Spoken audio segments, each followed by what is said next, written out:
احمد بلال صاحب سے بھی اس کے اوپر پوچھ لیں. ہمارے پاس لمبی ایک لسٹ شروع ہو جاتی ہے آئی جے آئی سے یا نواز شریف کے سیاست میں آنے سے.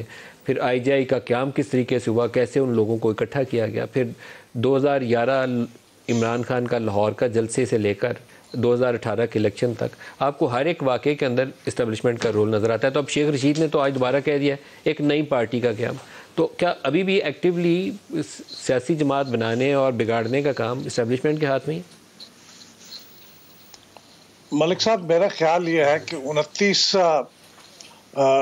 نومبر کے بعد جو تبدیلی آئی ہے اور سابق چیف آف آرمی سٹاف نے خود جو کچھ کہا تھا کہ اب ہم نے ایک فیصلہ کیا ہے کہ اب ہم ملکی سیاسی معاملات میں فوج دخل اندازی نہیں کرے گی, تو میرے خیال میں جب تک کوئی اوور ویلمنگ ایویڈنس ہمیں اس کے برخلاف نہ ملے, میں ذاتی طور پہ تو اس پہ بلیو کرنا چاہوں گا کہ فوج اب اس کے اوپر عمل کر رہی ہے اور دخل اندازی نہیں کر رہی ہے.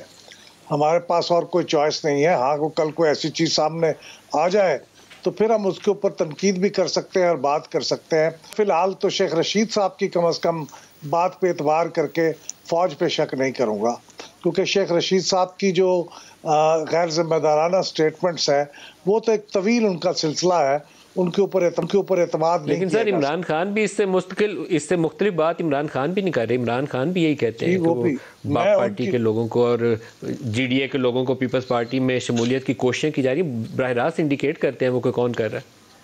جی, میں تو آزادانہ ایویڈنس کی بات کر رہا ہوں. عمران خان صاحب تو چونکہ ایک معاملے میں پارٹی بن چکے ہیں اور وہ اپنے آپ کو چونکہ اگریوڈ سمجھتے ہیں, وہ الزام لگاتے ہیں کہ ان کو ہٹایا گیا ان کی مدد سے, تو وہ الزام لگاتے ہیں.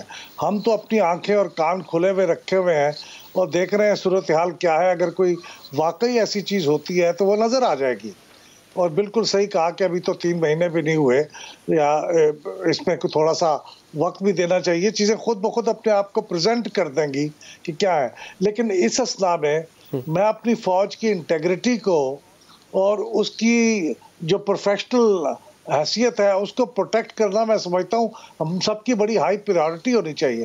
ان حالات میں فوج جیسے انسٹیٹیوشن کو بھی اگر ہم نے مشکوک کر دیا تو پھر ہمارے پاس اپنے آپ کو پریزرو کرنے کے لیے کیا ہے. ہماری سیاست دگرگوں ہے. فوج سے جہاں یہ کہنا چاہیے کہ سیاسی معاملات کے اندر فوج کی مداخلت نہیں ہونی چاہیے, وہیں پہ فوج کو بحیثیت ادارہ ہمیں اس طریقے سے ٹارگیٹ نہیں کرنا چاہیے کہ ان کی جو انٹرنل کوہیژن ہے اس کے اوپر سوالیہ نشان آ جائے. اور ملک صاحب یہ بھی بات صحیح ہے ان کی ماضی میں انہوں نے ادائیگی کے اندر مشکلات پیش ہے اور وہ غلط تھی اور اس کو انہوں نے اعتراف بھی کیا ہے. اس کو ایکسیپٹ کرنا چاہیے. ماضی میں کی ہیں غلطیاں, بڑی بڑی غلطیاں کی ہیں, انہوں نے اعتراف بھی کیا, اس کو ایکسیپٹ کرنا چاہیے. لیکن آئندہ کے لیے جب تک کوئی چیز سامنے نہ آئے ہمیں میرے خیال میں محض شکوک و شبہات کی بنیاد پہ اپنے اس انسٹیٹیوشن کو اوپر الزامات نہیں لگانے چاہیے.